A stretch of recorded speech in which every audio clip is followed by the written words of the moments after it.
Hello.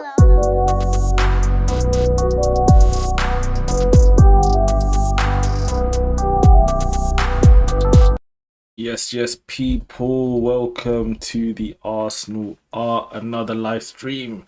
I think, yeah, this time of day, we might start doing regular live streams, to be honest, at this time, around 10:15, after 10:15, maybe, yeah, start doing some more live streams at this time. But yeah, as I said, welcome to the Arsenal As always. If there's any issues, just let me know in the comments and the live chat, and yeah, I'll have a look and try to sort it out. Hopefully there's no issues. I think everything looks good, everything sounds good, and yeah, man, we're ready to go. Arsenal Football Club as always in my head.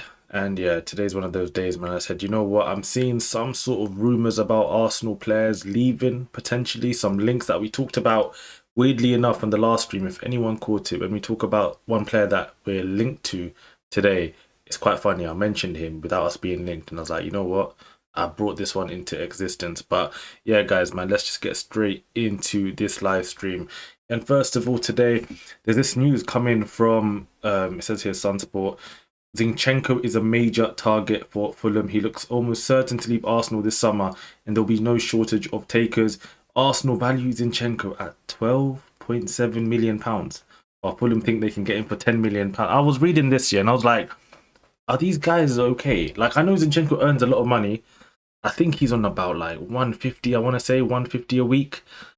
But you're telling me we're letting Zinchenko leave for £10 million, 12 million.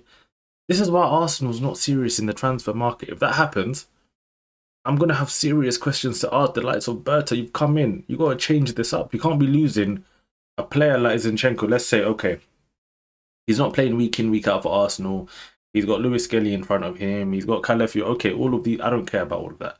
Look at the player himself. Yeah, Alexander Zinchenko, he's technically elite. I'll check how long he's got on his contract, because maybe that's playing into it. But even so, let's say he even had 1 year left on his deal. I'd be expecting to get at least 25 million for someone like him. And I'm sure he might have a bit longer than just a year on his deal left. Right? You're telling me Zinchenko, £12.7 million. That's what we're valuing him at. I don't think that makes any sense. As I said, he's a player. He's played for Man City. He's played for Arsenal. He obviously plays for his national team. Technically one of the best players at Arsenal, even right now, even if he doesn't play many games. Technically, first touch, weight of pass, a lot of the things that he does, he's a top player in a lot of ways. It's just that obviously he's been forced to play left back for many years at City. Apparently Arteta's the one who put that idea in Pep's head. He's come to Arsenal, played left back, realised obviously the physicality aspect of it, defensively, leaving a lot to be desired, ends up losing this position. If you look at a player like Zinchenko, I genuinely think that's at least a £30 million player. So I don't understand in what world you can let someone like Zinchenko go for such little money. It's to the point where if you're willing to sell Zinchenko at 10 to 12 million pounds, you might as well just keep him. I don't even care if he plays like 5 games next year. You might as well just keep him, because at the end of the day, he's still someone who can play left back, he can play midfield if needs be. He can help the team out. I don't think there's any point even selling him at that price, to be honest, right? So for me, with Arsenal Football Club, we've had this thing where we're not good at selling players. We're not good at buying players. We're just not good at the transfer market. So for me, yeah, I'm looking at this situation with Zinchenko, hoping that it's not true in terms of the price. And if we do sell him, it's going to be for way more money. So yeah, let me just check quickly. I'm curious now. How long is Zinchenko's contract for, man? How long has he got left? Because there should be a way to find out. I think on transfer marks, if I go in it, it's normally quite accurate with this sort of stuff. So let me just get this up here. Blah, blah, blah. Forcing me to take their cookies. Okay, whatever, man. Let me go. Okay. So this is what it is. Now let's have a look here. This might be it. If you guys can see here, I'll zoom in, yeah. I'll zoom in. It's saying Zinchenko, apparently his contract ends next year, 2026. So maybe that's why Arsenal are saying, okay, he's got a year left. He's potentially going to leave on a free. So that's why they're valuing him at £12 million. But even then, with 1 year on his deal, I think Zinchenko is still at least 25 million. 25 million, I think that's a fair price for someone like Zinchenko. to sell him for 12 doesn't, I don't know, doesn't make any sense. I'd rather give him an extension on his deal, 2-year deal, and just keep him around than let him go for that little money. As I said, he's still a decent player, still offers us decent options. I know last season barely played any minutes. I'm sure he's going to want to play more games. But still, I just don't get it, man. I just don't get it. I don't see how you can let someone like this go for so cheap. For so cheap. Like 12. I can't, it's an Arsenal Football Club. If I go through the history of the players that we have sold, I think the highest transfer fee we've got is maybe Overmars. And that was what, 01 or something. I don't even know what year that was. 01 or like that's a joke. Iwobi, Chamberlain, even these guys, I don't even think we got that much money. Maybe 35, 40. We're not good at selling players. We're not good at selling players. So for me, that's what I would do. If Zinchenko is willing to sign an extension, 1 year, 2 year, keep him around instead of letting him go for 12 minutes. As I said, I know he's not going to play many games. Left back is not really somewhere he's going to be starting, to be fair, for the most part. But he's still a very good option.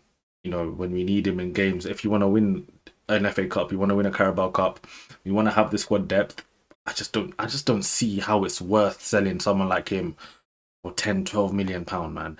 And actually, there was something really funny that I saw. It was an interview on Sky Sports, I believe. I think if you guys go look for the clip somewhere, Iwobi, they were asking him, do you think Fulham are going to make any deals or any signings? And he said, yeah, I think we're probably going to sign another Arsenal player. And when he said that, I did think about Zinchenko. I thought about Zinchenko straight away because thinking who would fit Fulham and, fit their way of playing. And you can get him from Arsenal and there's a deal to be done. And I was thinking, yeah, Zinchenko. I wasn't thinking Trossard. I saw some people saying Trossard, but Trossard's staying apparently, so he's not going anywhere. Who else? Who else potentially? I don't exactly. There's not many options. No, Reece Nelson.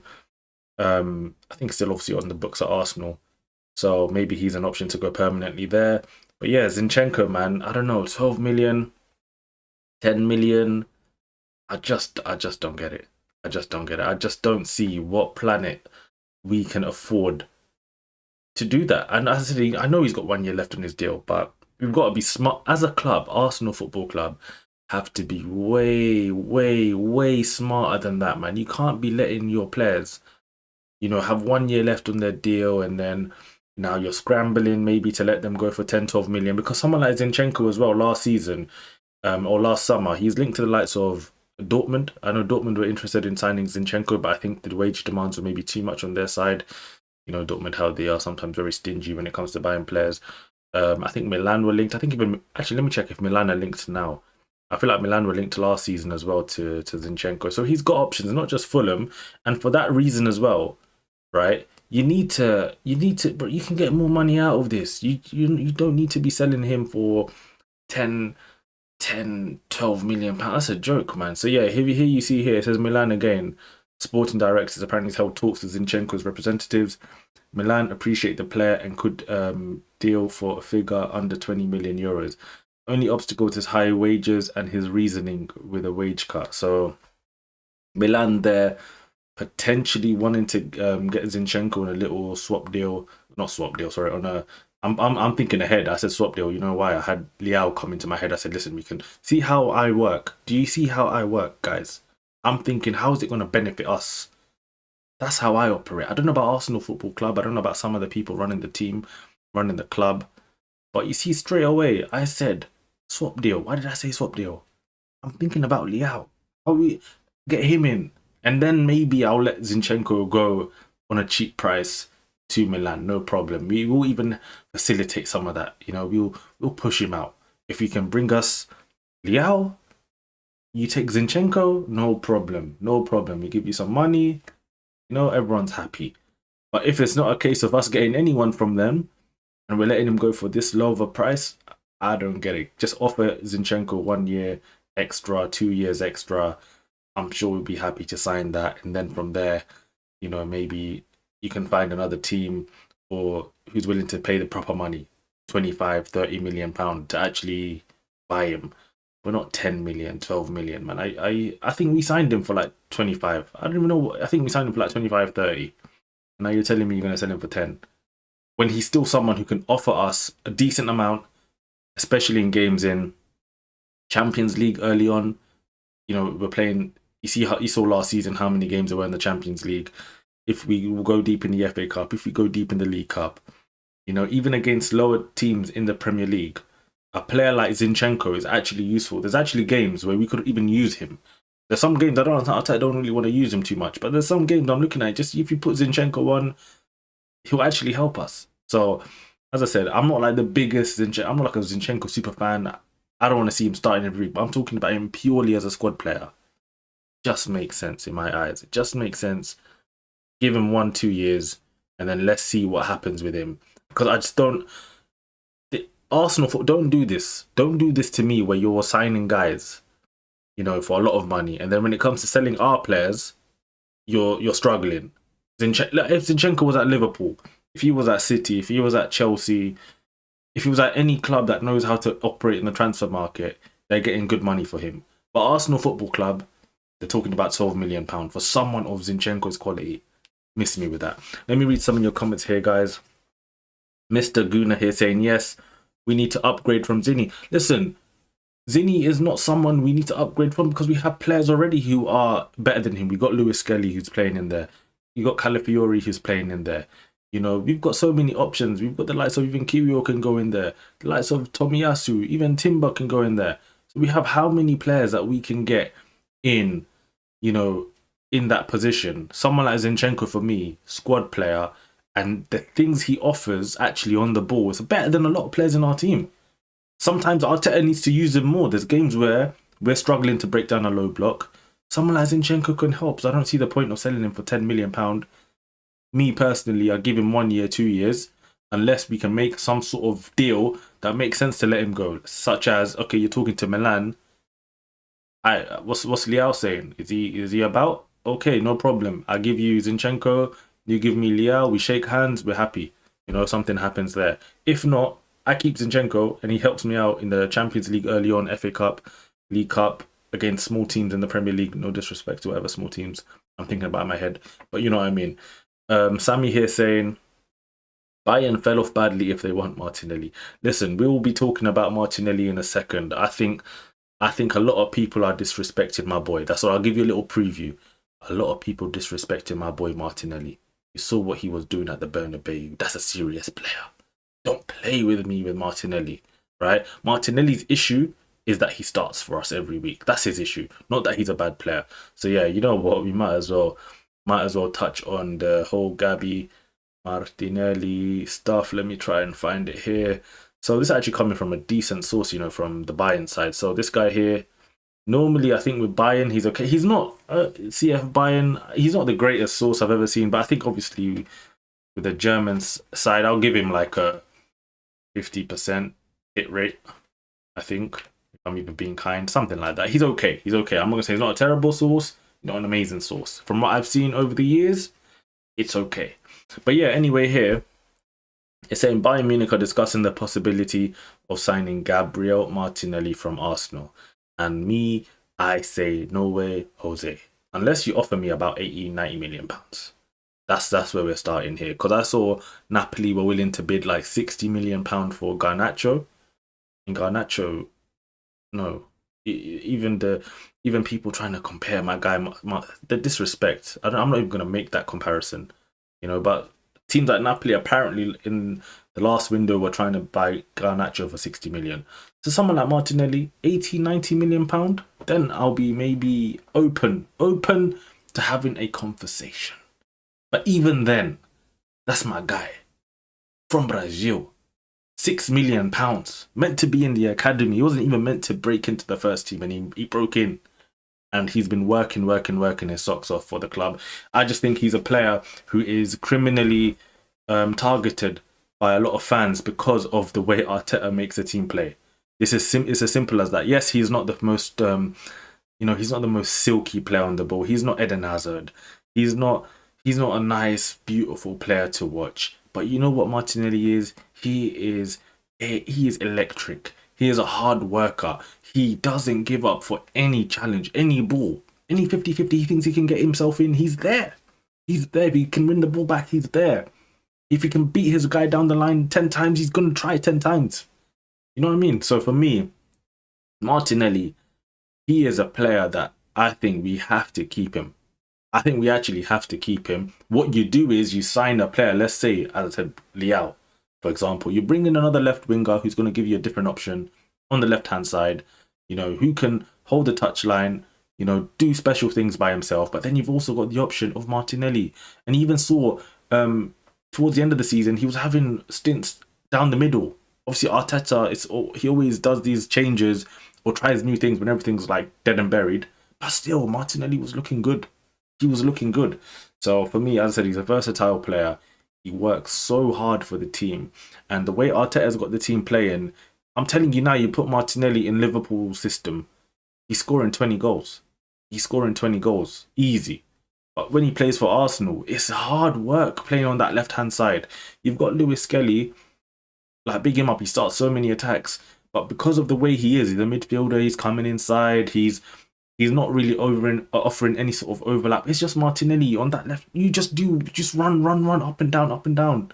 Him versus the world. Declan Rice as well. Amazing player. For me, one of the best midfielders in the world.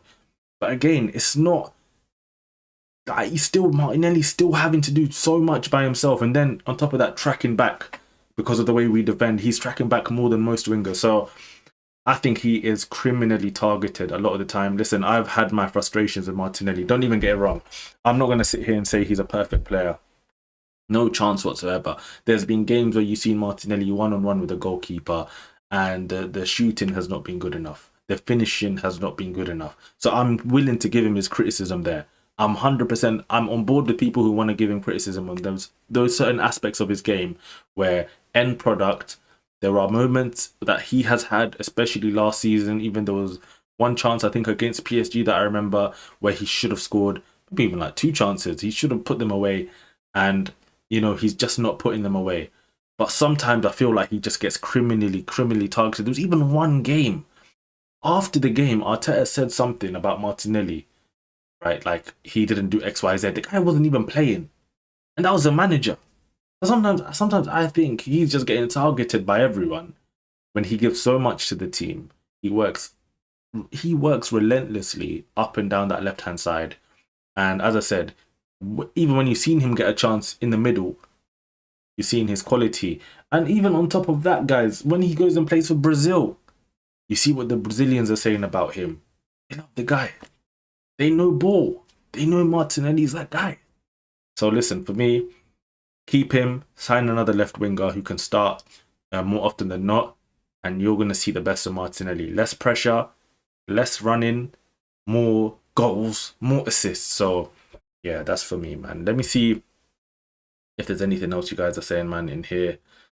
I'm not arguing about Tomiyasu and all of that. But yeah, man, listen, as I said, Martinelli, come on.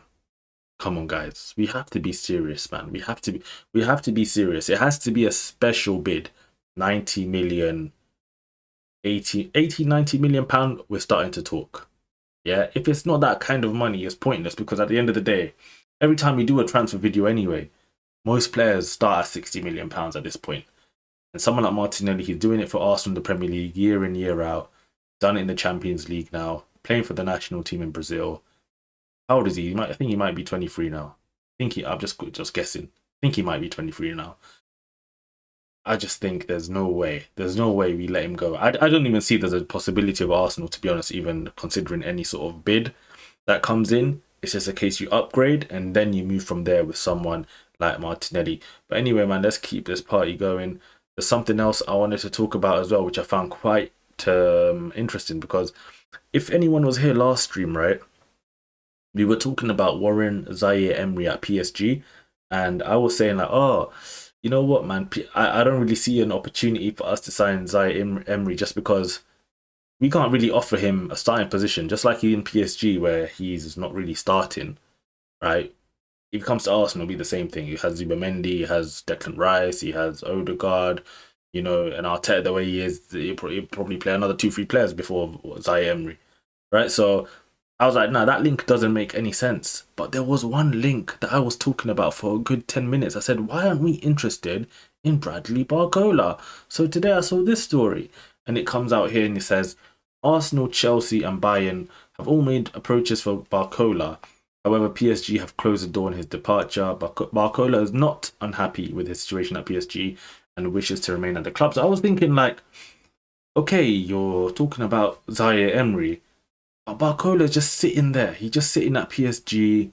Kvaratskhelia come in, and let's be honest, Barcola's best like side to play on is on the left hand side, and Kvaratskhelia there.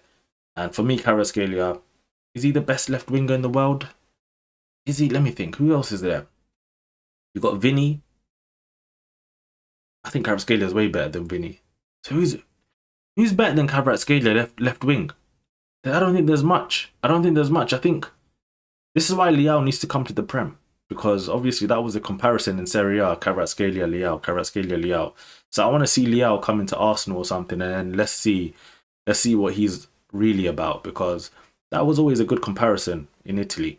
But yeah, for me, honestly, am I bugging? I can't think of a better left winger than Kvaratskhelia. I don't even know. I'm trying to think right now. There's Jeremy Doku, no chance. I'm trying to think of random, no chance. Who's there? Who is outside? Who is outside on this left wing? Apart from Vinny, of course. Okay, Vinny's there. But nah, Kvaratskhelia is clear. Kvaratskhelia for me is clear of Vinny. It's not close. It's clear. I remember debating this before, years ago. And then Vinny had his little spell, push for the Ballon d'Or. I said, you know what, fair play. Vinny, maybe you deserve. But yeah, anyway, long story short. Barcola, as good as he is, I don't think he's getting past Kvaratskhelia just because of how good Kvaratskhelia is. But Barcola, the things that he does have to his game, absolutely lightning quick. Lightning quick with the ball. Not just off the ball, with the ball as well. So I think there's a chance there for someone to still go in, maybe turn his head. I think with someone like Barcola, what you've got to do is turn his head. And you know, obviously PSG will be like, listen, we don't need to sell him. We got all the money in the world. We just won the Champions League. We might win the Club World Cup. We've got money. We don't need to get rid of Barcola. We've got him, Dembele, Kvaratskhelia. You know, we've got all of these players. They can rotate with each other. But if you're an Arsenal, even Chelsea, Bayern, I think you can offer. I think all three teams who have inquired about him can offer him starting position. And I think something like that, surely, for a player of his quality, he's going to want to take that, because at the end of the day, if you're not starting week in, week out, right? I think at a top level, even playing for your national team, it's going to be a bit more difficult. It's going to be a bit more difficult to really get yourself in there. Like, obviously, he'll be in the squad, but I'm talking about getting even more minutes than you should, because you're playing week in, week out. So, I don't know. Try again. That's all I'll say. Try again, because we need to give ourselves options. At this point, in terms of left wingers, I think we've been linked to Anthony Gordon. I haven't even talked about him once, but we've been linked to Anthony Gordon quite a bit. I don't see that deal happening. I think if he goes anywhere, he'll end up probably going Liverpool. And that's maybe if they sell Luis Diaz, who looks like he's staying now. So I don't even think Gordon's going to move this summer. Arsenal, Leao, Barcola. I think one of them. For left wing, one of them. And then number 10s, we're talking about Eze, Xavi Simons, Morgan Rogers. One of them. I don't know. But we're working so slow in the window. I'm starting to be worried. I'm starting to get worried. Where Arsenal Football Club, at this point, you know, I don't know. The way they move in the window is spooky. From selling players, as we spoke about with Zinchenko and Martinelli and all of this, to now trying to buy players. Where is the striker, by the way? Where is Sesko? Where is Gyok? I've even forgot we're linked to these guys. I feel like the club have forgot we're linked to a striker as well. So we're in that sort of situation again with Arsenal Football Club, where it's suspicious territory. Where is it? 23rd of June now. We're in suspicious territory with Arsenal, man. I'll be real. But yeah, let me read some of your comments here. Sammy here saying Vinny is.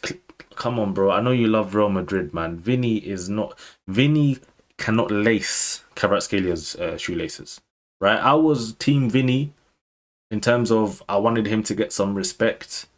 You know, when he's facing a lot of racismo in Spain, I was there backing it. I was saying, listen, that's wrong and all of that, obviously. But you're talking football for football. left foot for left foot, right foot for right foot, dribbling for dribbling, X factor, real X factor. Vinny cannot chat to Kvaratskhelia. He cannot chat to Kvaradona. Kvaradona for a reason, right? What a player. What a player. That is a player that puts fear in your heart, bro. I'm telling you now. Obviously, I'm not just judging it on last season. I've been Kvaratskhelia FC for years at this point. Since I was clocking what he was doing at Napoli, I said, yo, what is this reincarnation of Luis Figo? I don't know what's going on here. This guy is different, great. The way he controls the ball, bro. Left foot. No.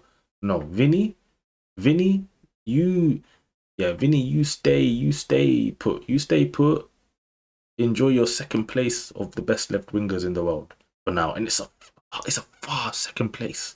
It's far. It's not even close. It's not even close. But anyway, guys, let's move on to this story. I wanted to avoid this one. Big time. But yeah, we have to talk about it. So, I think we touched on it last stream for sure. Arsenal. Help me, guys. Help me. Arsenal. I can't even say it. Why do we want this brother, bro? Why do we want Madueke? What's wrong? Stop Arteta if this is real. Stop this man if this is real. Anyway, Chelsea apparently have set a price of £50 million, which is a price Arsenal don't want to go to right now. So that's fantastic. But he says here, there is a possibility that a deal may be revived later in the summer. I don't want to see no deadline day £50 million bid for Madueke. That is not what I've signed up for. If I have to watch a season of, let's say, a front three of Havertz, Madueke, and Trossard, I'm not watching. Guys, I don't know. I'm going to do a poll if that happens, and we're going to have to figure out what's happening with the YouTube channel. Is it going to just become a generic football channel? Are we taking our talents to Barcelona? Are we just going to become a Lamine Yamal fan account on here? Are we going to go to PSG, become a Kvaratskhelia fan account? Like, what is going to be happening? Because I'm not going to sit here next season enduring Havertz, Madueke, Trossard. There's no way. There's no way I'm doing that. This guy, he has some good points. Let me give him some credit because I don't want to criticize everyone and lambast them. He's very quick. Yeah, he's got I can't even say he's got a great left foot. He's got a left foot that he uses. You know what? I'm not even gonna give him credit. Just don't bring me this guy. Just don't do it. Just don't do it. Even the Chelsea fans, yeah, they can't believe their luck. They can't believe that every season Arsenal Football Club are just there to bail them out. I don't know, help them with the PSR. As I said, I think I said it last stream. Is there some sort of money laundering situation going on here? Is there some sort of secret behind the scenes agreement between Kroenkes and Bowley? And I'm saying Kroenkes, Josh and Stan. Yeah, dad and son. Are they in cahoots with Chelsea? Because there's no way every season we're going to their dustbin and trying to pick something out when they're number one. They're not a good team. Like, I don't even know what do you want from them guys. Like, I just don't understand. If you're going Chelsea, you put in a bid for Palmer. You don't put in a bid for Madueke. These men are not. I don't understand. So anyway, £50 million. Hopefully that scares Arsenal away, and there's no deal. But if I see more links towards deadline day, we're panicking.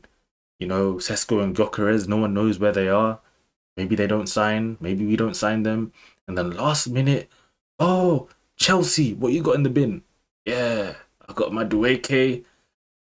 Yeah, you can take him, man. 50 million. No, if I see that, it's going to be big problems. Big problems. And I don't know what's going to happen to this channel. I tell you that already. I don't know what's going to happen to this channel if we're in that situation. And Sammy saying 2 Arsenal games in your head, bro. No, bro, if you're talking about Kvaratskhelia, no. I've been watching Kvaratskhelia in Italy. I've been watching him for the national team for Georgia. I was screaming Arsenal sign Kvaratskhelia. This is anyway, the debates. I think this might be the new age debate. I'm gonna cook this debate for the years to come. If Vinny, you rise up next season, Vinny. Yeah, you do something next season because Kvaratskhelia next season he's doing something again. I'm gonna be doing this debate. Kvaratskhelia, Vinny. We gonna be there. We gonna be there. We gonna be there. Kvaratskhelia, he's demolishing Vinny. I'm sorry, but I'm always gonna be Team Kvaratskhelia. The way he plays football, that is football. I want to watch that all the time. But yeah, let me read this comment here. Chuck Wabuka, hopefully I said your name right, bro. Apologies if I didn't. He said Madueke to Arsenal is nowhere happening. Yeah, bro. I hope you're right, bro. I'm not trying to see that. I'm not here. I'm not here to watch Madueke. There's no way. I'm not here. 2025 Arsenal, Madueke, Havertz, Marino in midfield, even though I like Marino up front. But like I can imagine some spooky situations are happening. Trossard is coming in. We've not signed Gyökeres. We've not signed Sesko. I don't know what's happening. I don't know what's happening. Like it seems to me with Arsenal and Arteta, to be fair, when it comes to making like the attacking signings, they actually struggle. I think they should outsource, you know. I think they should outsource. I feel like in terms of the midfield, they're okay. It's not too bad. We seem to be getting the midfield.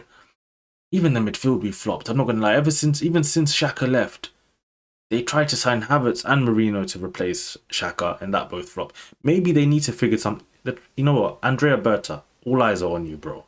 All eyes are on you because yeah, Arteta, man, he's struggling out here with the transfers. Even Zubamendi, he might be a great player for us. Who knows? But again, that's his little cousin. He heard about Zubamendi from his family friend. Told him he's cooking. Yo, he said come through to Arsenal. Marino's here. You know, Bascanol now. You know, we've changed the club name. So let's see now with the actual transfers, not Zubamendi and Kepa, who's coming in as well, I think. Let's see the real transfers. Sesko, Gyökeres. Hopefully, we were going to move for a Leao. Hopefully, I don't know, we tried to, like, move the needle. Move the needle. If Barcola is, you know, he says he's not unhappy at PSG, but listen, you're side man right now, bro. You're side man. You and Kvaratskhelia, you're not eating on the same plate. You're not eating from the same plate. Kvaratskhelia starting every week. Dembele starting. You're a bench guy. Maybe if you come to Arsenal, you can become on that level. You can play week in, week out because he's got the talent and the left wing market, to be honest, is dry. That's why I said, who is up there with, let's say, Vinny and Kvaratskhelia? There's not many players in the world. There's not many. So that's why we've got to start. He's got to start moving the needle. That's why. Why do you guys think now Bayern Munich are looking at Martinelli? Why are they looking at Martinelli? Because they're looking at it like me. They're thinking, yo, Kvaratskhelia gone. Vinny's at Real Madrid. Who do we get? There's not many left wingers out there. That's why they've even been linked to Eze. And I was thinking maybe Eze can go there and play left wing for them. You know, which he's played a few. He plays quite a few times, obviously on the left wing. He can go link up with Olise again and do something like that. But the market is not great. So Arsenal, we've got to make moves. We've got to make moves. And I think maybe that's why they're struggling. Maybe that's why they're looking at guys like Madueke. Because they're looking at the market up front on the wing and they're not sure who to get. I've heard they're thinking, listen, Madueke plays for Chelsea. The dustbin at Chelsea might have something for us. But again, it's a tough one. It's a tough one. So that's why I like the Mbeumo deal. We were talking about Mbeumo. I see Man United now about to put in like a £60 million bid for Mbeumo. Where are we? Why are we not involved with the Mbeumo? Why are we not trying to get hit? Why are we not trying to do that? Why was this one? I don't understand. I don't understand. If you want Mohamed Kudus, another player, you know there are players, and I'm seeing Madueke. You know what, man? I'm tired. Why am I seeing Madueke linked? There's Kudus, there's Bowen, there's Mbeumo. This is just Premier League players. They're not the greatest players in the world, even though I think Kudus, to be fair, I think if he's given a proper team to play with, could be a serious player. But then Arsenal here, again, like I didn't even put this guy in the title because I don't think this deal's happening now. But again, you see this guy here, Rodrigo. It says here, Andrea Berta. He's been working on behind the scenes on this deal, blah, blah, blah. To understand what's happening with Rodrigo. You know, Real Madrid would be willing to sell, blah, blah, blah. But they want close to £100 million. And obviously his wage demands are mad. And for me, I just don't. I've changed my mind on Rodrigo. Like, I think, to be honest, I think he's a good player. And even when I've done like potential 11s, I've been thinking about him maybe playing more like a number 10, not really playing left wing. Because the way if you're buying players, Arteta's not getting sacked, let's say. You're buying players for Mikel Arteta. You've got to play a winger who can beat his man one-on-one repeatedly. You know, bully his right back. You know, Martinelli, everyone's giving him slander. But what does Martinelli do? He puts it right back on the back foot and he attacks them every time. He attacks them every time. You know, he always tries to beat them on the outside as well. He can come on the inside. So we're going to need a player like, let's say, in theory, like Liao, who can do the same thing. He can beat the player on the outside. He can beat the player on the inside. He's always trying to put the guy on the back foot, the right back. Someone like Rodrigo, half base, you know, cutting inside, you know, curl the ball into the back of the net. Not really someone who jinky face the right back every time. I don't really think that's worth £100 million or close to that, to be honest, when I think about it more and more. So that's just my opinion, to be fair, on Rodrigo. And that's why I don't think, to be honest, yeah, this deal is going to happen. And I see Real Madrid keeping him anyway. And, you know, Xabi Alonso is going to try and do something with him, Mbappe, all of these guys, and try to work something out there. But yeah, man, I don't know, man. It's tough. It is tough for Arsenal. Anyway, let me look here. Beggy saying, can you explain why we always try to get the lowest possible price for each player, even though we can spend 250 million without getting into problems with PSR? Brother, this is Arsenal Football Club. This is Accountant FC. This is heritage. You know, Arsenal have always feigned bankruptcy. They've always pretended that they're broke. So when you live in the broke mentality, when you have the broke mentality, you don't want to push the needle. Once in a blue moon, Arsenal will do it. They'll just say, you know what, we have to spend the money. Declan Rice. You know, Declan Rice, when he was there, £105 million. Arteta desperately wanted him, and there was no other option. They tried to do the Caicedo thing. They're like, nah, to be honest, it's not worth it. Let's go for Declan Rice. Then they'll do it. Aubameyang, when we signed him all them years ago, it was out of desperation. Alexis is gone. Ozil is getting washed. We need to bring someone in. Bring Aubameyang in. Spend the money. But in general, Arsenal are the slowest club that you can find when it comes to transfers. So that's why now, to be honest, right, I really try not to get rattled. I really try as a fan not to get rattled anymore. I'm gonna be really honest with you, man. Like, it's one of them ones. I'm trying not to get rattled anymore, because there's no point. Arsenal Football Club, I've watched this club year in, year out. Yeah, there's a reason we haven't won the Premier League for like 20 something years. The reason is because whenever we need the extra one or two players, the club will never do it, because to get those one or two extra players who are really going to push us to that next level, a lot of the time comes with a big premium. You've got to spend money. You've got to take a big risk. And with Arsenal Football Club, that's not what we do. That's just not what we do. So that's why, I don't know, even Gyökeres and Sesko, it's gone quiet. It's making me laugh how quiet the links have gone. You know, we've been linked to these guys for ages, but it's gone quiet. I can imagine us not signing a striker this summer. We have lived, guys. If you guys are Arsenal fans, we have lived in a summer where we thought we signed Jamie Vardy. He sat with Arsene Wenger and we didn't sign him. We have lived a summer where we just signed Petr Cech for £10 million from the Chelsea dustbin. This is Arsenal in the market. It's not serious, guys. It's really not serious, man. Mr. Guna here, safe run. Maybe we can do a live together one time, man. Big yourself up, man. Hopefully that can happen. I'll try to do more, try to do some collaborations with people, man, here and there. It's just the way I've set up the system to do live streams. It's a bit of a myth. It's a bit of a myth. That's why I just do myself right now. But yeah, at some point for sure, I think towards maybe October. I don't know when. Yeah, somewhere when the season starts, I'll start doing more collaborations and bringing people onto this channel and having football discussions with them as well. But yeah, look at what Rice has done this season. Exactly, been our best player. That's what happens when you spend the premium, and we don't do it all the time. We don't do it. We don't spend the premium. We don't spend the extra money to get what we need. We've lived summers where we spend 40, we bid 40 million plus £1 for Luis Suarez, guys. We've lived in summers where Higuain was there. He thought he's signing for Arsenal.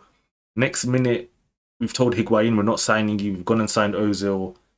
Why don't you just grab both of them? Why don't you just grab? We needed both anyway. We need the midfielder. We need the strike. Why don't you just grab both? They were both available. Real Madrid willing to sell both. But we're telling, nah, you know what? We ain't got enough money. Nah, Higuain, nah, too expensive. Ozil, run through. So I don't know. This is the history.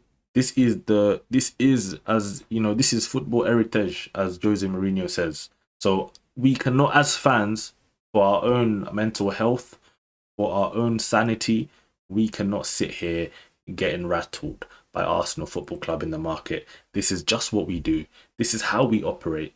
And we might need to we might just need to come to terms with it, guys. I'm gonna be honest with you. We might just need to come to terms with it. And when I'm talking about early on in the stream, I'm talking about Zinchenko, and they're saying £10 million, £12 million. How do you get in a situation where a player of Zinchenko's quality is available for 10? It doesn't make sense. It doesn't make sense. Any other team sells him for at least 25, 30, even with 1 year left on their deal. So it is what it is. It is what it is with Arsenal Football Club, man.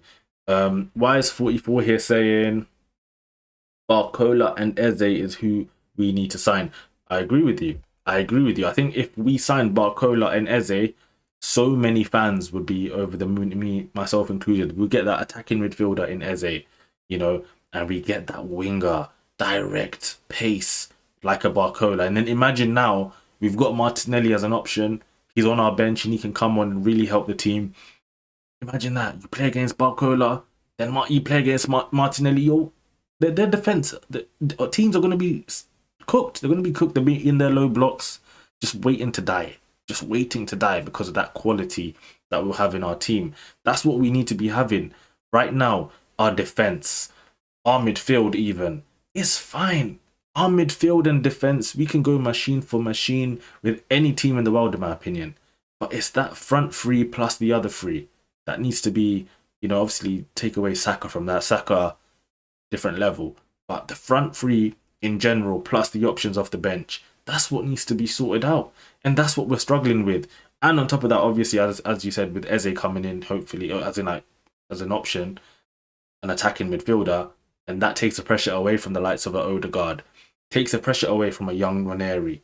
You know, it lets these players breathe a little bit more. That's what we need to be doing.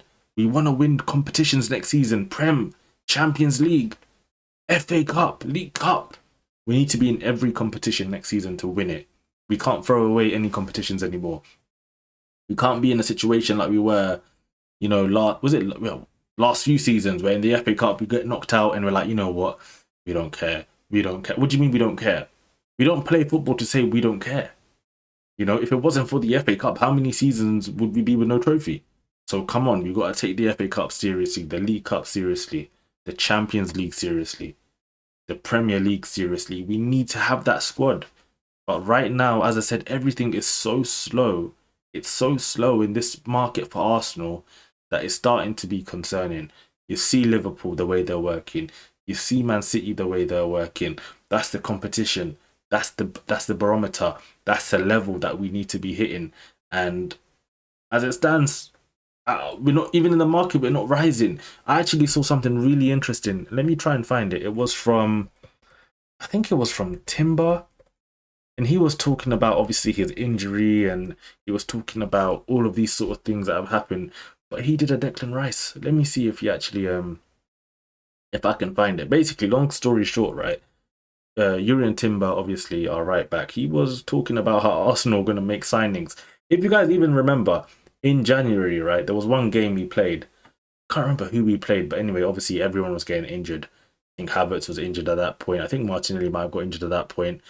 And Declan Rice, after the game, he was like, yeah, man, I think the club are definitely going to sign someone because like we're running out of players, you know what I mean? And then we ended up signing no one. And yeah, Timber, let me find it. If Timber, it's even the wrong one. But yeah, I think Timber essentially has done the same thing, which I found really, really funny. Let me just bring this up for you guys, just so you can see. It's like he is doing a Declan Rice, and it's like, bro, do you know what club you work for? Do you understand where you are? This is Arsenal, bro. This is Arsenal. So yeah, we've got it here. Yuri and Timber says, it will definitely be a busy transfer window for Arsenal. I think we'll get a lot of Urian Timber, you really think, bro? You really believe? You really believe? I don't. I'm just saying who I want. I want the striker. I want the left winger. I want the number 10. Urian Timber, he's saying it will definitely be a busy transfer window for Arsenal. I think we'll get a lot of players because we had so many injuries last season. At one point, we almost had no players left. So they definitely want to get players, he says. So I don't know what lies they're telling my guy Timber. Bro, he's going to be coming into preseason. It's just Zubamendi and Kepa, in goal. That's it. You're not seeing more transfers than that, buddy. I will be shocked if we have more than Zubamendi by preseason starts. I think preseason starts in like 3-4 weeks now. I think 3 weeks. I'll be surprised if we see anyone extra than Zubamendi and Kepa potentially coming in as well. I just feel sorry for some of these players, because the players are just like us. Especially I'd say when I feel sorry for the players, I feel sorry for some of them, like a Timber, like a Declan Rice, Salibas, and the players who are consistently dying for the team every single week. I feel sorry for those players. Like Timber, abused last season, man. Getting work like a dog, week in, week out, having to play week in, week out after an ACL, and then getting injured towards the back end of the season and still having to play week in, week out, still having to go through the pain and having to have surgery at the end of the season just because of how bad it was. And just literally, honestly, what a warrior playing through that pain barrier just because the team haven't got options. The team haven't got options to give him a rest because if he's not there, long day. And people are saying, listen, he didn't have some of the best games against Kvaratskhelia of all people. And I'm thinking, do you even know how he's had to play the whole season? But yeah, man, it is what it is. It is what it is. So as I said, I feel sorry for these players like Timber and all of these guys who really believe that obviously they believe in the project, they believe in Arsenal, they love the team, they really want the team to do well, they want to do well themselves, and they're sitting there like us as fans, like, where are the players, man? Where's the attacker? And I think that's what the team needs. The team needs belief. The team needs new blood up front. It needs people who are gonna come in and push the team forward. Imagine Saka playing next season and it's still Havertz up front, and he's just running around. You're creating chances for him. It's another miss. Oh, come on, Havertz. Oh, waka waka. Hey, bro. Uh, this is not. This is even for the players. You got to think of them mentally. Mentally, they've been locked into this project for like 2-3 years of competing, like for the Premier League, without any sort of result, without any sort of reward. Second, 3 times in a row. So for mentally for them, it's draining. It's draining having to play in that sort of team, in that sort of situation. So we, as a fan base, we might be feeling stress. We might be saying, damn, why are we not signing these players? Right? But people like Saka, people like Timber, people like Declan Rice, what do you think they're thinking? They're just like us. They're waiting to see who's coming in.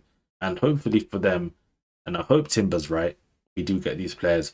Let me read some of you guys' comments here. It says here, Arteta's allergic to attackers. Eze is a player I wish we bring. Yeah, so fun. Eze is a top player. Top player. Like, as I said, there was one game recently. I think it was like Andorra. I don't know, England, Andorra. Like the touch he's just took, like with his heel. Like, it's just amazing the way he plays football. So yeah, for me, I'd love to see someone like Eze come in. I think if we don't go in for him, I think he's gonna get a move this summer. To be fair, I think if we don't go in for him, I do see like Bayern Munich, to be fair, going in for him and maybe just making that link up again. Him and Olise. They've already got Harry Kane up front, Musiala. I could see Eze, to be fair, going Bayern if Arsenal don't make a move. So we'll have to wait and see. And if you count 0 as a lot, then he's right. And in my mind, we'll sign 3 players. So listen, if you mean 3 players with Zubamendi and Kepa, that means we've got 1 signing left. And then yeah, that's big problems. Big problems if you've only got 1 signing left. But that's Arsenal Football Club for you guys. That is Arsenal. That is just a situation we're in. We'll see what happens. I think the last news maybe to talk about I don't know how this is not finished. I don't know how this guy. Yeah, let me put this up for you guys, man. I don't know how it's not working. Anyway, let me make sure it's all here. It's about Thomas Partey, man. This guy here, Mr. Partey. Are you leaving the club, my guy? That he needs to be. That needs to just be confirmed, man. Just let him go, man. Just let him go, man. So yeah, here Thomas Partey, who will hold face-to-face talks with Mikel Arteta this week. Arsenal will not increase their contract offer to Partey, however, the offer is still on the table. He had not rejected it. As it stands, it is 90% that Partey leaves Arsenal. So it's not a case of Arsenal forcing out Partey. I think it's a case of, yeah, the deal we're offering him obviously is there on the table. If he wants to sign it, so be it. If not, you can leave. I think that's the situation, because at the end of the day, right, if we're just talking about it purely from a football point of view, Zubimendi is coming in. Zubimendi, we spent a lot of money on him. He's going to be the new number 6 for Arsenal. He's going to play the majority of the games. Someone like Partey, if you're going to stay, it's going to be Jorginho role. You're going to be El Neni. You're going to be Jorginho. You're going to be that brother who comes on and helps the team here and there. So you're not going to spend a crazy amount of money to keep someone who's just simply doing a job, which is a job where, in a position where you've got Declan Rice who can play there, you've still got Lewis Skelly even who could do a job there, and you've got Zubimendi. You've already got 3 players who can play one position. Obviously, you play Rice and Skelly in different ways, and they're going to play a lot of minutes regardless. But someone like Partey, you don't need to invest too much. And even if we do let him go, I'm still not interested, to be honest, in even bringing another DM. I just say focus on getting the attack right, get the striker, get the winger, get the number 10, and we move. And maybe potentially get an attacking fullback, and then that gives Lewis Skelly a chance to play in midfield. I think it's so simple, to be honest, to fix our team and to get us in a point where we have a real strong squad and we can really challenge for old trophies. But Arsenal Football Club, man, they really know how to make things difficult. That's all I'm going to say. They really, really know how to make things long-winded and just as difficult as possible. But yeah, let me just see here, last comment here. And this one player will be a centre-back at this point. Oh, man, honestly, Arsenal, as I said, guys, don't lose your mental health. Don't lose your sanity following this team. Yeah, because at the end of the day, we have experienced many seasons of disappointment. I'll be real, many seasons of disappointment. And when I see news about us being linked to Madueke, and even when it's time to sell players, we're not really getting the proper money, because at the end of the day, why do I care? People say, oh, it's not your money. Why do you care, Arsenal? Why do you care if Arsenal sells Zinchenko for £10 million? The reason I care is because they'll use it as an excuse, saying, oh, we haven't got enough money. We haven't made enough sales. We haven't done. They'll always come with some sort of reason to justify them not spending or getting the players that we really need to push us over the line. The ownership, how much incentive do they have to take us from second to first? I'm not too sure, because the money you get for second and the money you get for first, I'm pretty sure it's not that different. Especially in the Premier League, I'm pretty sure it's only going to be a couple £1,000,000. It's not going to be too much difference. You're going to play in the Champions League. Last season, we get to the semi-final of the Champions League. That's a lot of money coming into the team as well. The sponsorships are up. The ticket sales are up. The merchandise is still up, because the team is seemingly on paper competing. So Arsenal Football Club, listen, this is the easy bit. To get Arsenal competing, to get Arsenal second, and to get Arsenal in a Champions League semi-final, in my eyes, that's not too hard. That's not too hard. The hard bit is now getting to the Champions League final and winning, getting to the Premier League and retaining and dominating a title race, keeping a first place position and winning the league. That's what's hard for Arsenal, right? It's not hard to compete at a club like Arsenal. You always find a way to get decent players, have a decent squad, decent manager, whatever. You'll find your ways to do that, because it's Arsenal Football Club. But to push Arsenal to the next level, to actually win the trophies, that takes serious risks. That takes investment. That takes belief. That takes us. You got Havertz wrong. No problem. Go again. Go spend money again. Go and sign someone who can be way better than him. That's what it takes. That's what the likes of Man City do. And I know ownerships are different, and I know the situations are different. Man City make a mistake in the window. Doesn't matter. They'll fix it. But Arsenal Football Club just sit on their issues. They're like, we made a mistake. That's it. Forget it. We'll take second place. That's not what I want to see. I want to see us moving, guys. I want to see us doing something. But again, we can't get too rattled. We can't get too. You get me. We can't. We still, even though we really want that to happen, we can't get too rattled because at the end of the day, we got to take care of ourselves. We got to take care of our mental health. We got to take care of our sanity and not put too much into it because at the end of the day, the people running the club, I don't know if they're serious or not. And it just, yeah, it's one of them ones. Even that's what I said. I feel sorry for the likes of Timber, who was saying we're gonna sign loads of players. I'm like, bro, you might be in for a surprise. Declan Rice in January, he thought we were signing players. He really thought his interview was gonna make us sign players. That's what made me laugh. He said, yeah, I'm sure we're gonna bring someone in the attack. We're very very light. Da-da-da. I'm sure the club are gonna do something. Club did nothing. And Declan Rice, I was looking at him like watching that video, like, bro, you really think you're gonna make the club sign? They're not, bro. They don't care. They don't care like that. But yeah, let me just read another one of your comments here. He says the thing is we need to move fast. Like at the start of the season, we have a hard start, but it's Arsenal.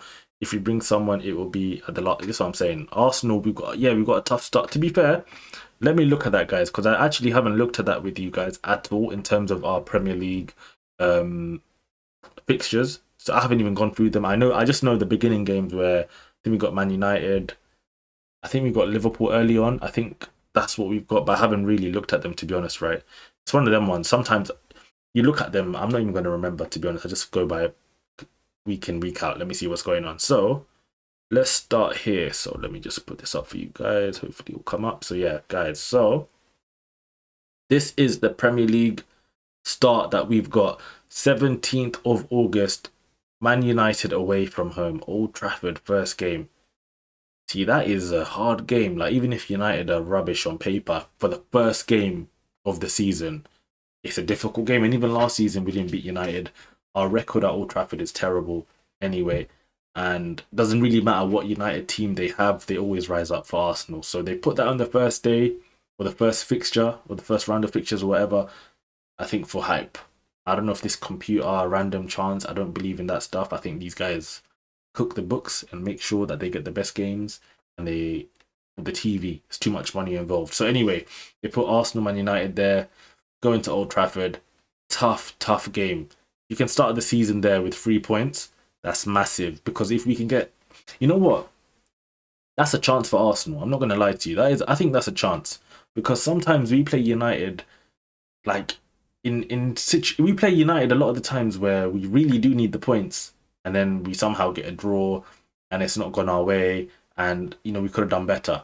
Get in Old Trafford early doors like that, and potentially they're cold. We can get a win over them. I think that's a chance for Arsenal Football Club to get 3 points at a place where we struggle to get 3 points at, and we know our record the other way around at the Emirates against United is really, really good. We normally get the better of them at home, you know. So I think there's a chance, to be fair. I'm not mad at that fixture. The more I think about it, the more I'm like, you know what? Get the 3 points at Old Trafford early doors. When they come to our place later on in the season, we're eating. We're eating. We're gonna batter them. It is what it is. Emirates Stadium. It's jumpy. You know what I mean? But yeah, that's what I would be thinking if I was Arteta, if I was a player. I'd actually be happy to have that fixture as the first game. Then we got Leeds at home on the 23rd. Fair enough. Leeds coming up again. I think that's good, to be fair, that we get them at home early on. They're not used to playing the Premier League in terms of last season. Obviously, they've been here before in recent years, but okay, it's Leeds. We should beat them at home. But then Liverpool away from home. Again, same mentality as Old Trafford. Get the points early doors because you beat them now. They're coming to the Emirates later. We've got a big opportunity. I think we get these games right early on. We're in a good situation. You don't win these games early on, you're already behind. You're already trailing, and that's why these transfers are important. That's why it's important to get the striker. That's why it's important to get the winger, the number 10, and all of these players, because these players are going to be the reason why we can beat a United away from home early doors, why we can beat a Liverpool away from home early doors. So we need to get those games right. But yeah, let me just have a look very briefly as well at the other fixtures. So we got Forest at home after that, and I think Forest, to be fair, that could be a tricky game, but we should win that at home. You'd expect Arsenal to win that at home. Let me see if I even scroll properly. Let me just look at it. How the hell is it doing? Oh, you gotta scroll here. Cool. Let me put that back up for you guys. After Forest, guys, we've got City, Newcastle, West Ham. So like we've got a tough start to the season. Like there's no denying. I think let me go to the international break, which should be somewhere after November. Yeah. So if you look at this, guys, so we've got City, Newcastle, West Ham, Fulham, Palace, Burnley, Sunderland, and then we come back after the international break against Tottenham. So we've got a tough start. We've got a tough start. We're going to play Liverpool. We're going to play Man United. We're going to play Man City. We're going to play Newcastle. We're going to play four teams who are, the top teams now in the Premier League. We're going to play all of them early doors. And three of them now, Newcastle away from home, United away from home, Liverpool away from home, all early. This could be an advantage.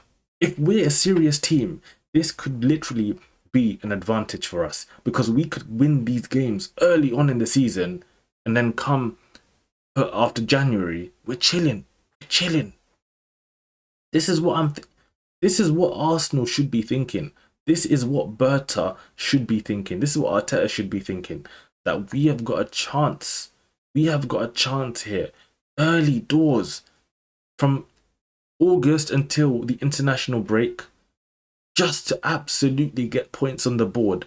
And then come to the back end of the season. Where we really need to get the points. Where it's the business end of the season. We're playing these guys at home. We're playing these guys at home. We have got a chance if we start quick next season to really do something. And that's the first time I've really looked at the fixture list. I knew we were playing United. I heard we were playing Liverpool. But that's the first time I've looked at it. I didn't know we were playing Man City. I didn't know we were playing Newcastle. I think we've got a chance. If we're serious now in the window, we can do something. We can do something next season. It just depends. It just depends. Let's see what happens in the next few weeks. In the next few months in the transfer window, and then we'll come back and talk about all of that as well. But yeah, guys, I think to be fair, on this stream we've covered quite a bit, so we'll leave it there for today. But big up everyone for watching. I think, as I said, I might start doing streams more around this time. More around this time, maybe more regularly as well. To be fair, we've been decently regular so far. It just depends on the news. So sometimes there's not too much news. I'm like, you know what, let's just leave it for today. But I think the news is coming more and more. But in general, I think, we can do more streams this time. And then hopefully when the season starts, we're going to have even more content to talk about as well. But as always, guys, make sure to hit the like and subscribe button if you haven't already. Make sure to tell a friend, to tell a friend, to tell a friend, to tell a friend. So the channel keeps on growing. And your like buttons, your interaction, all of that sort of stuff just helps boost the channel even more.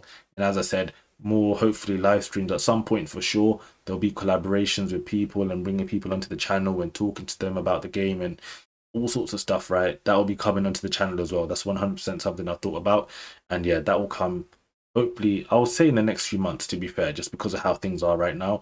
But in general, a lot of content coming here. Make sure like and subscribe. Take care and peace. And I'll be back with you guys next time.